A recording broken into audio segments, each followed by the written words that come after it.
नमस्ते दोस्तों, आज हम बात करने वाले हैं ब्रह्म मुहूर्त पर मेडिटेशन की।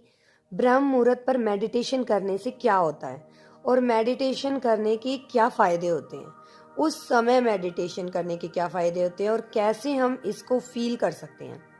यह सारी चीजें आपको इस छोटी सी वीडियो में बताने वाली हूँ।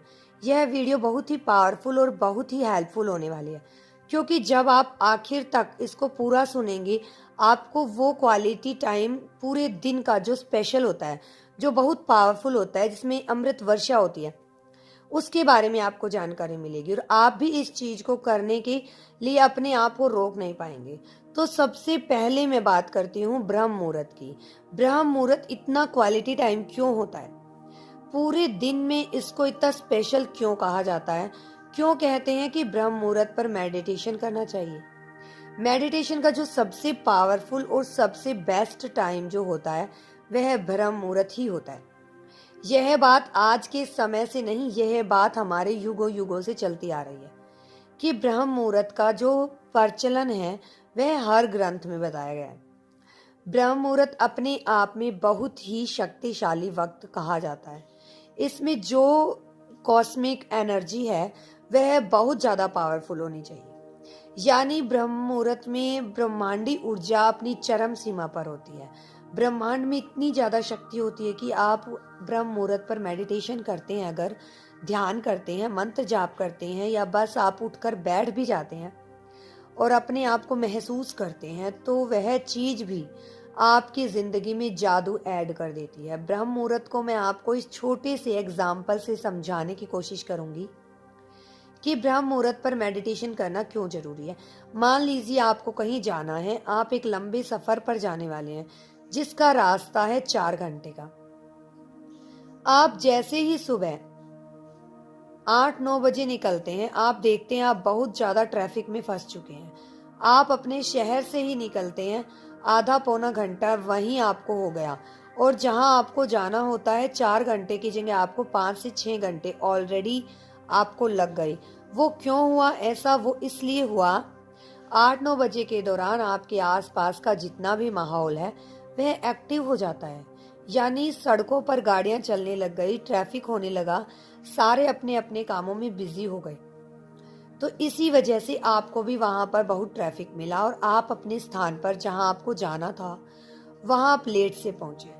तो जरूर, लेकिन बहुत ज्यादा इरिटेट होकर, बहुत ज्यादा डिप्रेसिंग होकर आप वहां पहुंचते हैं। और इसी के टाइम अगर आप ब्रह्म मुहूर्त के टाइम निकलते हैं, दूसरी तरफ आप उसी जगह पर जाने के लिए अपने घर से 3-4 बजे के बीच या 3:30 बजे निकलते हैं उसी सफर के लिए, तो क्या होगा, आप 4 घंटे में पहुंचने वाले होते हैं, वहां पर आप आराम से ना पहुंच जाते हैं। ऐसा क्यों हुआ? वो ऐसा इसलिए हुआ क्योंकि आपको ट्रैफिक भी नहीं मिला, आपको जो गाड़ी थी वह बहुत आराम से अपने मार्ग पर चलती गई, अपनी जगह पर, अपनी मंजिल पर आराम से पहुंच गई, क्योंकि ट्रैफिक ही नहीं था। ट्रैफिक नहीं था तो कोई आपको डिस्टरबेंस नहीं हुआ, और इस वजह से आपका मूड भी अच्छा रहा कि हम समय से पहले पहुंच गए। यह मैंने सिर्फ एग्जाम्पल आपको क्यों दिया है, यह एग्जाम्पल मैंने आपको इसलिए दिया, एग्जैक्टली बिल्कुल ऐसा ही होता है हमारे थॉट्स के साथ। हम जब भी हम मेडिटेशन करते हैं ब्रह्म मुहूर्त में, देखिएगा जो भी लोग मेडिटेशन करते होंगे ब्रह्म मुहूर्त में, उनको यह अनुभव हुए होंगे। यह मैं आपको अपना एक्सपीरियंस बताती हूँ। मैं जब भी मेडिटेशन करती हूँ ना ब्रह्म मुहूर्त में, मुझे ऐसा महसूस होता है कि डायरेक्टली मेरी भगवान से बातें हो रही है, या डायरेक्टली मेरा कनेक्शन यूनिवर्स से हो पा रहा है।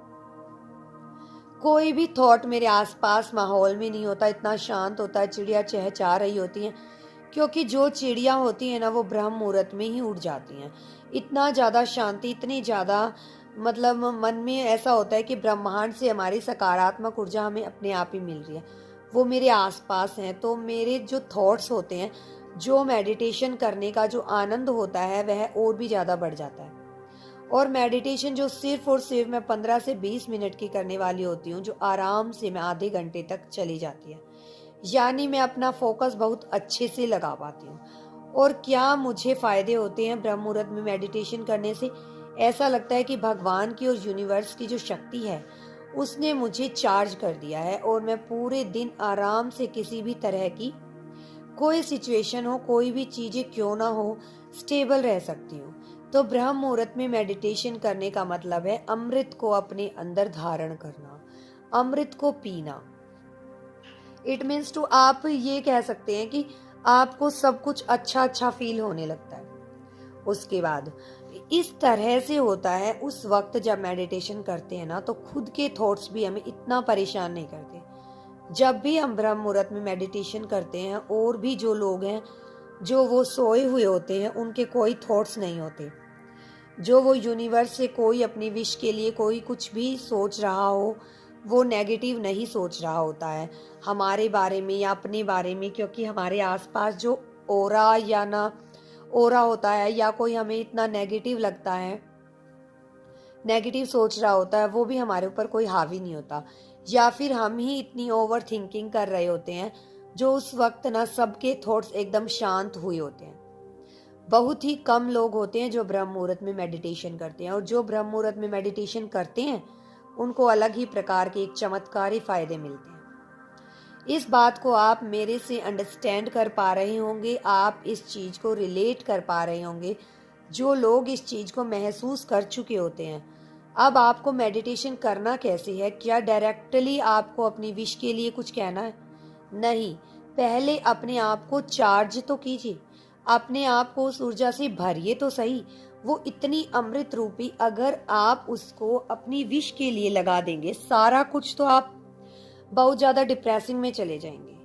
और चार्ज कैसे करना है? जब भी आप सुबह उठते हैं ब्रह्म मुहूर्त में, और ब्रह्म मुहूर्त कितने वक्त का होता है आप देखिए, सूर्योदय होने से 80 से 90 मिनट पहले जो वक्त होता है वो होता है ब्रह्म मुहूर्त का वक्त, यानी 3:30 बजे से 4:30 बजे या 5 बजे तक जो वक्त होता है ब्रह्म मुहूर्त का वक्त होता है। आपको करना क्या है? आप आराम से बैठ जाइए, अलाती पलाती मार के रीढ़ की हड्डी सीधी रखिए, कोशिश कीजिए रीढ़ की हड्डी सीधी ही हो। अगर आपको प्रॉब्लम है तो आप किसी चीज का सहारा लीजिए, या फिर आप चेयर पर बैठ जाइए। आपको कुछ नहीं करना, कोई लाइट नहीं देखनी, कहीं ध्यान नहीं लगाना, कहीं थर्ड आई का ध्यान नहीं लगाना, आपको कोई विजुअलाइजेशन नहीं करना। आपको बस अपने आप को महसूस करना है, अपने होने को महसूस करना है, अपनी सांसों पर ध्यान देना है। देखना है कि आप यह बॉडी इस वक्त जहां बैठी है उसको फील कीजिए, आप अपनी बॉडी को महसूस कीजिए। उसके बाद आप सिर्फ और सिर्फ अपना ध्यान अपनी सांसों पर लगाइए, उसके आने और जाने पे। जैसे आप अंदर जो हो ले रहे हैं सांस, वो क्या ले रहे हैं? ऑक्सीजन आप पॉजिटिविटी अंदर ले रहे हैं, और कार्बन डाइऑक्साइड जो नेगेटिविटी है वो के रूप में बाहर निकाल रहे हैं। आपको सिर्फ और सिर्फ इसी को जानना है, आपको यही करना है। कोई लाइट नहीं देखनी है, कोई थर्ड आई पर पॉइंट नहीं देखना है, कहीं पर फोकस नहीं लगाना है। आप सिर्फ अपने आनंद में अपने होने को महसूस कीजिए। ट्रस्ट मी, मैंने मेडिटेशन करना ऐसे ही सीखा था, ऐसे ही शुरू किया था। जहाँ यहाँ से शुरू होती है मेडिटेशन की जड़ की। अगर आपने इस पर कमांड कस ली, आप कहाँ तक चले जाएंगे आपको भी नहीं पता चलेगा। आपको जो आनंद महसूस होगा ना, वो शब्दों में बयां नहीं कर सकती, क्योंकि ऐसा ही सबके साथ होता है। और बहुत लंबे समय की प्रैक्टिस थी। यह मेरी 1 दिन में, 2 दिन में, 3 दिन में नहीं महसूस होगा। आपको इसे लगातार कम से कम अपने आप को 1 महीना, 2 महीना, 3 महीना दीजिए। फिर आप देखिएगा आपको जो महसूस होगा, जो आप फील करेंगे, वह बहुत ही अच्छा होगा। और आप जो बनकर निकलेंगे वह सबसे अलग होगा। आपके चेहरे की चमक होगी, आप सेल्फ लव करना सीख जाएंगे, आप एक अलग ही प्रकार के इंसान बन जाएंगे। डिवाइन एनर्जी और यूनिवर्स से ऐसे कनेक्शन बिठाएं कि जैसे आप 1 to 1 एक दूसरे से बातें कर रहे हो। बस आपको अपनी सांसों पर ध्यान देना है, अपने होने को, अपनी प्रेजेंस में होने को देखना है कि यह है, आप यह है, आप इस तरह से हो, आपको फील करना है। क्योंकि everything is possible, nothing impossible. करने वालों की कभी हार नहीं होती, जो हमेशा कोशिश करते रहते हैं ना, उनकी कभी हार नहीं होती। तो आप भी कोशिश करते रहिए, आपको भी वह मेडिटेशन का जो चमत्कार है वह महसूस होना शुरू हो जाएगा। कैसा लगा वीडियो मुझे कमेंट सेक्शन में ज़रूर बताइएगा। अब तक की वीडियोस पर बने रहने के लिए और मुझे सुनने के लिए आप सभी का दिल से धन्यवाद।